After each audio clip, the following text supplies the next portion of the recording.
I wasn't her husband. I was her safety net. And I let her go. This starts with a door left slightly open, and ends with me burning the map. My name is James 56. I'm a psychiatrist.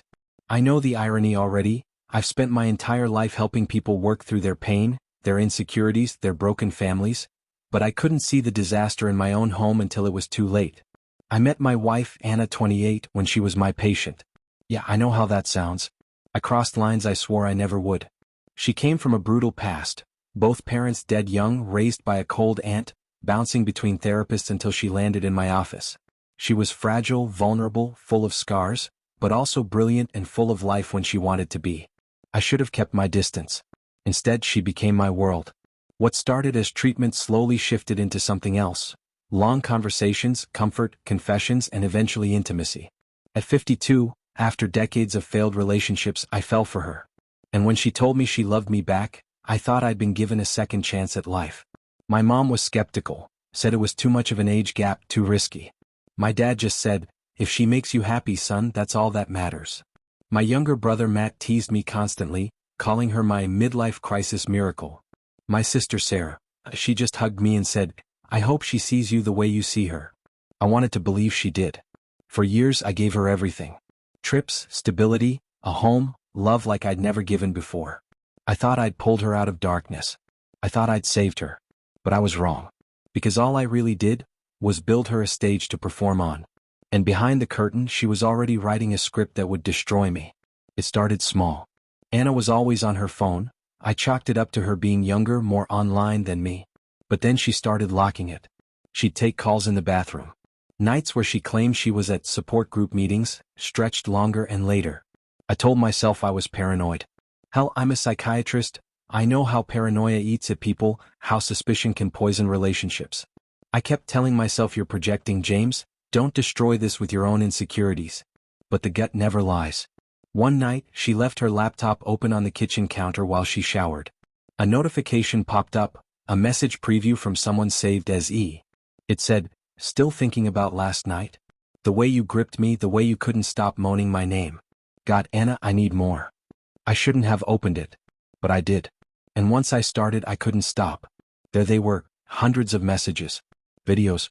Photos. She sent him lingerie selfies in the same outfits I bought her. She told him how she loved the way he threw her against the wall, how she felt like a real woman with him, words she had never once said to me. One video nearly made me vomit. Her naked, whispering his name over and over, begging him not to stop. She wrote underneath, "With James it feels like therapy. With you it feels like life." I sat there in shock, my chest pounding, bile in my throat. And then I saw the part that killed me. I married him because he was safe. He was stable. He would never leave me. But you're what I really want. You're the man who makes me forget I'm broken. Every insecurity I'd ever buried, my age, my role as her former doctor, the whispers about being her savior, all of it was there in her words. She didn't love me. She never did. She used me. And I was about to make her say it to my face. I didn't wait until the morning. I couldn't. She came out of the shower in a towel, humming, steam trailing behind her. I was sitting at the kitchen table with her laptop open. When she saw the screen, her face froze. "Anna," I said, my voice low, shaking. "How long?" Her mouth opened and closed like a fish gasping for air. Then she tried it, the soft smile, the wide eyes. "James, what are you doing on my laptop?" I turned it toward her. Her messages were still open.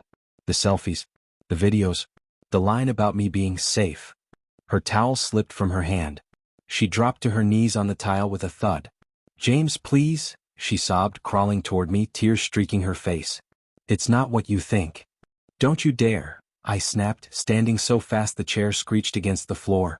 "Don't you dare tell me it's not what it looks like. I watched you beg him. I read every word where you mocked me. You said I was safe, that I wasn't a real man. Tell me that wasn't you." She clutched my legs, pressing her forehead against my thigh, shaking. I was confused, I was weak, I didn't mean it. "Please, James, you're my world, you're the only man who ever loved me. I'll end it, I'll block him, I'll delete everything, just don't leave me." Her voice cracked, raw, desperate. She was trembling so hard it was like she might shatter right there on the kitchen floor. I wanted to believe her. God, I wanted to. But all I could see were her words. "With James it feels like therapy. With you it feels like life." And in that moment the truth hit me like a hammer. I wasn't her husband. I was her caretaker.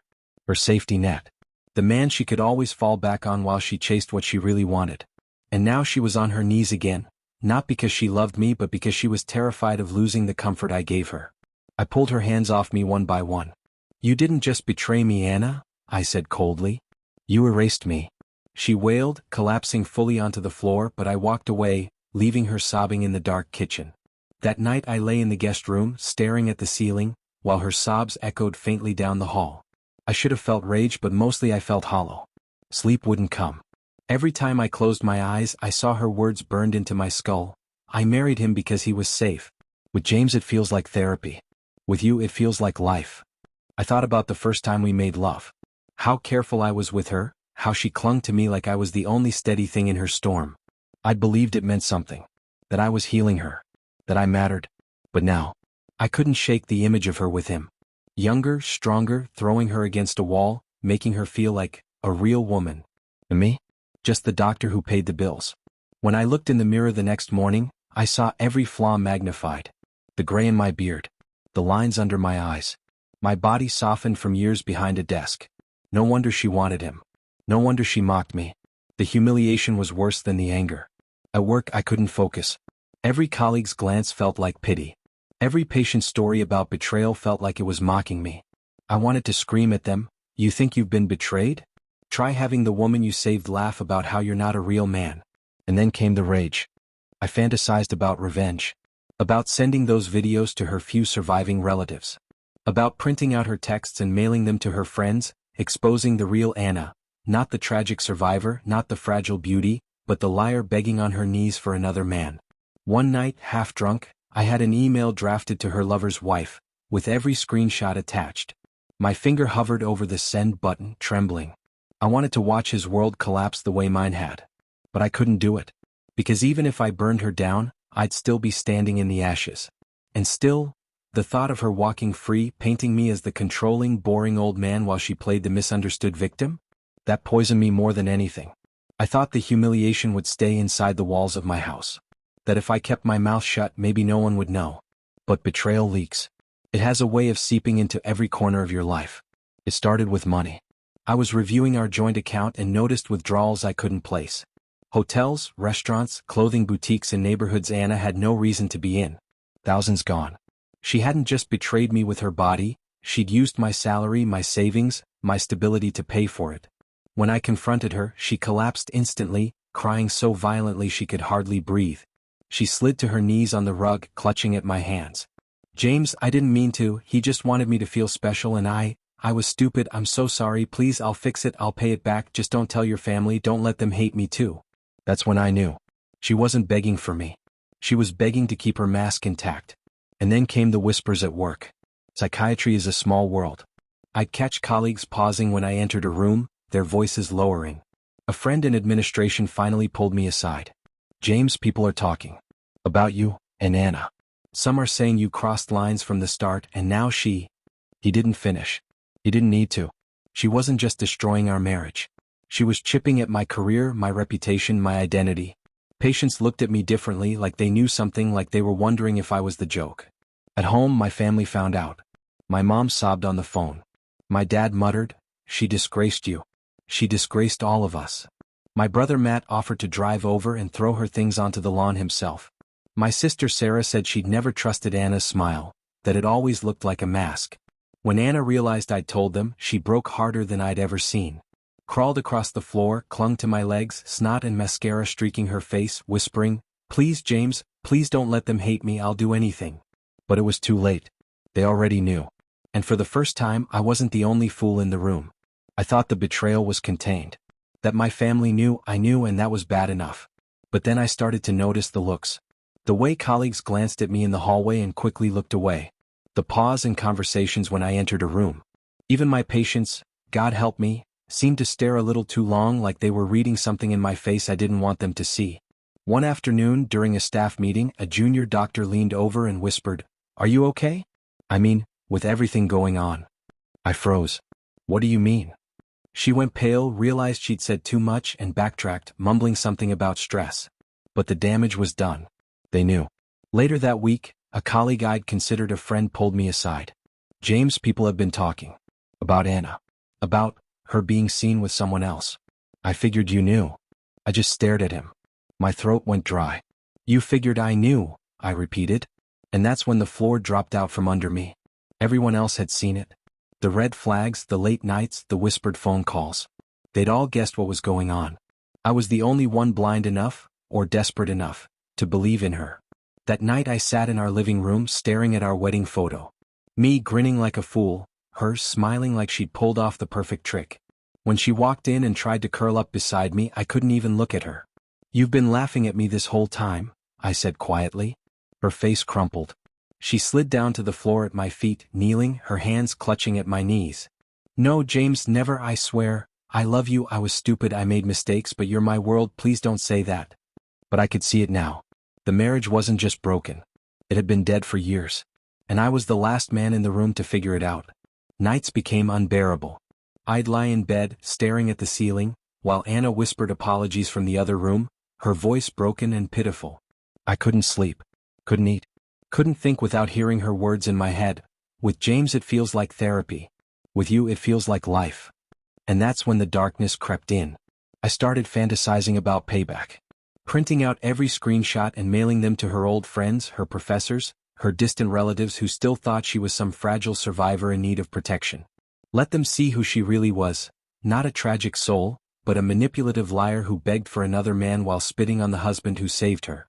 I imagined walking into the hospital where she sometimes volunteered and plastering her sexts all over the bulletin boards. Her words in bold print, "He's safe, but you're a real man." Watching the whispers she feared turn into roars. One night, drunk, I drafted an email to her lover's wife. Attached every photo, every video, every message. My finger hovered over send, my heart pounding, imagining the look on his face when his family collapsed the way mine had. I didn't send it. But God, I wanted to. Because the worst part wasn't that she cheated. It was that she laughed at me in the process. That she made me the fool. And every time I saw her on her knees, begging, sobbing, promising she'd get better, I almost wanted to press the button just to watch her world burn. Not because it would fix me, but because I wanted her to choke on the same shame she fed me. I kept telling myself maybe her begging was real. Maybe the tears meant something. Maybe she'd cut him off, crawl back into my arms, and I could glue the shards together. But then I found the journal. It was tucked away in a shoebox under old sweaters in her closet. A plain black notebook, dog-eared and scrawled with her messy handwriting. At first it looked innocent, notes about errands, doodles, half-written poems. But the further I flipped, the darker it got. He messaged me again. Just seeing his name makes my heart race. James is kind, but he's not enough. He'll never be enough. Not when he makes me feel alive. Sometimes I think I only married James because he was safe. He'd never leave me. But safety isn't passion. Safety isn't life. My hands were trembling so hard I could barely turn the page. But I kept going. I had to. Then I found the entry dated just 2 weeks before I confronted her. If James ever finds out, it will destroy him. But he won't. He's too trusting. Too old. Too blind. That was it. The knife twisted, then driven straight through my chest. When Anna came home that night, I didn't shout. I didn't cry. I just laid the journal on the table between us. She saw it and crumbled instantly. Her knees hit the floor, her palms slapped against the tiles, her sobs echoing through the room. James, please, I didn't mean it. I was confused, I was venting, I didn't mean a word of it, I swear. I stared at her hollow. You wrote it with your own hand, Anna. That's not venting. That's who you are. She crawled forward, clutching my legs, tears soaking into my pants. I'll change. I'll prove it to you. Just don't leave me, James, I can't live without you. But her own words had already killed her lies. And in that moment, I realized something I should have known long ago. She wasn't my miracle. She was my mistake. I waited until dinner. She was making pasta, humming like everything was fine, like the journal wasn't sitting in the next room like a loaded gun. When she brought the plates to the table, I pushed the notebook toward her. Read it, I said. Her face drained. She didn't even touch it, she knew what it was. James, please? No. Read it. Her hands shook as she flipped a page, then another. Her lips trembled. And then she dropped it, slid off her chair, and fell to her knees on the hardwood. Please, James, please, I didn't mean it, I was in a dark place, I was venting, I love you, you're my world, don't throw this away, I'll die without you. She crawled across the floor and grabbed my hands, pressing them to her wet cheeks. Snot and mascara streaked down her face, her sobs echoing so loud the neighbors probably heard. I pulled my hands away. No, Anna. You killed this marriage. You killed it the first night you went to him, and you buried it when you wrote those words. Her sobs turned into screams. She clawed at my shirt, at my legs, desperate, feral. Don't do this. Please, James, you're all I have. I'll cut him off. I'll never leave the house again. I'll be whoever you want me to be. I stood, looking down at her collapsed on the floor. For the first time, I wasn't angry. I wasn't even sad. I was done. This isn't therapy anymore, I said quietly. This is discharge. And I walked out, leaving her wailing in the kitchen. It was over. The morning after I walked out, my phone exploded with calls. First her aunt, the one who raised her after her parents died. James, she told me you're abandoning her. How could you? She's fragile. You knew what you were getting into. I nearly laughed. I didn't marry a diagnosis. I married a woman who chose to lie and cheat. And I hung up. Then came her cousin, spitting venom in a voicemail. She needed saving, and instead of helping, you threw her away. You're cruel. Cruel. Meanwhile, my family was the opposite. My mom cried when I told her it was really done. I never trusted that girl, she whispered. My dad said simply, she used you. And she disrespected you. End of story. My brother Matt offered to move in for a few days, just in case she tried anything. My sister Sarah said, I'm glad you're free. You were carrying her like a weight around your neck. At work though? That's where the real damage was. Colleagues whispered in hallways. I overheard one junior doctor say, well, he crossed the line when he married her. What did he expect? Another replied, yeah, but she's the one who cheated. Still, doesn't look good for him. Even my patients seemed different. I caught one man staring at me mid-session, his voice low when he asked, how do I trust you, doc, if you couldn't even see what was happening in your own house? That cut deep. Anna wasn't just destroying our marriage. She was unraveling my career. My identity. The thing I'd spent 30 years building. And the worst part? She still had the nerve to show up at my office one evening, sobbing, mascara smeared, kneeling on the floor of the lobby while patients watched. James, please take me back. I'll do anything. I can't breathe without you. I stood there in my suit, staring down at her crumpled body in front of an audience, and realized she hadn't just betrayed me. She'd humiliated me. And I was done playing her fool. The divorce papers sat on my desk for 3 days before I signed them. My hands shook the whole time, not because I doubted my decision, but because I knew it meant admitting, out loud on paper, that my marriage had been nothing but a lie. When Anna was served, she came storming into the house like a hurricane. Makeup smeared, hair tangled, eyes wide like she hadn't slept in days. She saw the papers on the counter, and I swear I watched her break in real time. Her knees buckled and she dropped onto the floor, wailing like a child. James, please. Don't do this, I'll die without you, she screamed, crawling across the floor toward me, clutching at my pant leg like I was the last rope keeping her from drowning. I'll never talk to him again. I'll delete my phone. I'll lock myself in this house if that's what you want. Just don't leave me. Her voice cracked, raw, desperate, shaking so violently I thought she'd collapse right there. But I was done. You should have thought about that before you wrote I wasn't enough, I said coldly. Her sobs twisted into fury. She clawed at the rug, glaring up at me with bloodshot eyes. You think anyone else will want you? You're old. You're boring. No woman will ever look at you again. And for the first time I smiled. Because I knew those words weren't truth, they were desperation. She was flailing, trying to wound me the way I'd been gutted by her betrayal. I walked past her, leaving her collapsed on the floor, and said over my shoulder, this marriage is over, Anna. Consider this your discharge. The sound she made as the door shut behind me was less a scream than a howl, the sound of someone who finally realized the safety net was gone. And I didn't look back. The silence in the house was suffocating. At first, it felt like relief. No more begging, no more tears, no more pathetic promises echoing down the hallway. But soon the quiet turned heavy. I'd sit in the living room, staring at the empty chair across from me, wondering how I'd ever been so blind. I caught myself cooking 2 meals out of habit, pouring 2 glasses of wine, reaching across the bed at night only to feel cold sheets. And then the ghost would come. The sound of her laugh while texting him. The words she wrote in that damn journal, James will never be enough. He's too old, too safe, too blind.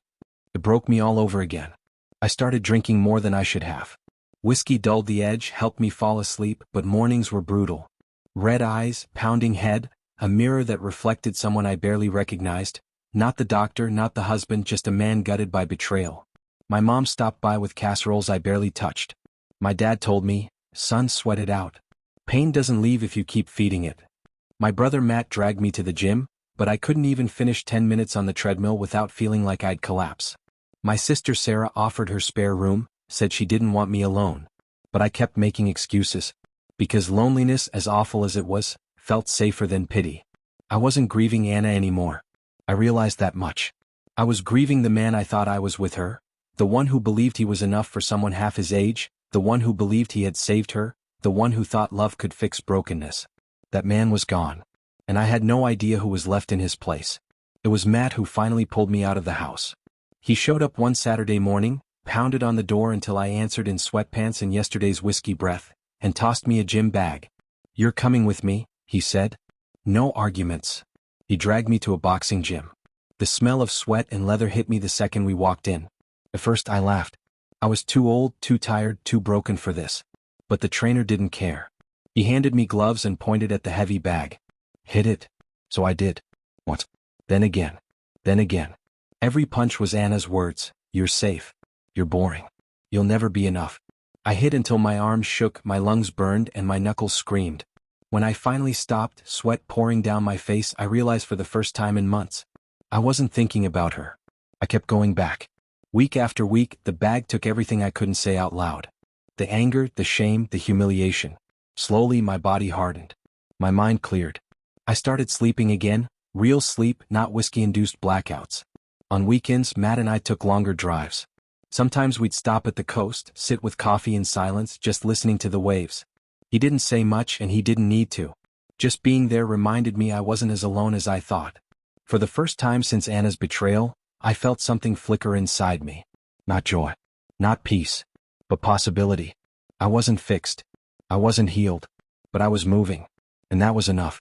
The divorce was finalized on a gray Wednesday morning. No big moment, no closure speech, just a judge's stamp and a clerk sliding papers across the desk. 10 years of my life reduced to a file folder. I expected to feel gutted. Instead, I walked out of that courthouse lighter than I'd felt in months. I started saying yes again. Family dinners at my mom's, where she cried less and smiled more. Long drives with Matt that turned into weekend trips. Sarah dragged me to trivia nights at a local bar where I surprised myself by laughing. Really laughing, for the first time in forever. And then there was Claire. She was a friend of Sarah's, a nurse, younger than me but not Anna young. We bumped into each other at a coffee shop. I expected awkward small talk, but 2 hours later we were still sitting there trading stories about books, travel, music. It wasn't a date. Not really. But something about it felt different. It didn't feel like therapy or rescue or desperation. It just felt human. That night, lying in bed, I realized something. For the first time since Anna, I wasn't scared of the future. I wasn't clinging to the past. I was just living. And that felt like freedom. If you've stayed with me through this, thank you. Writing it all out has been like cutting myself open, but it's the only way I know how to stitch myself back together. Anna shattered me. Not just with the affair, not just with the photos and the begging, but with her words, the ones she wrote when she thought I'd never see them. "James is safe. He'll never be enough. He's too old. Too blind." For weeks, I carried those words like a stone in my chest. I compared myself to her lover, to every younger man in the gym, on the street, in my practice. I believed maybe she was right, maybe I was just safe, a placeholder in her life. But here's what I learned: her betrayal didn't define me. It defined her. Her weakness. Her selfishness.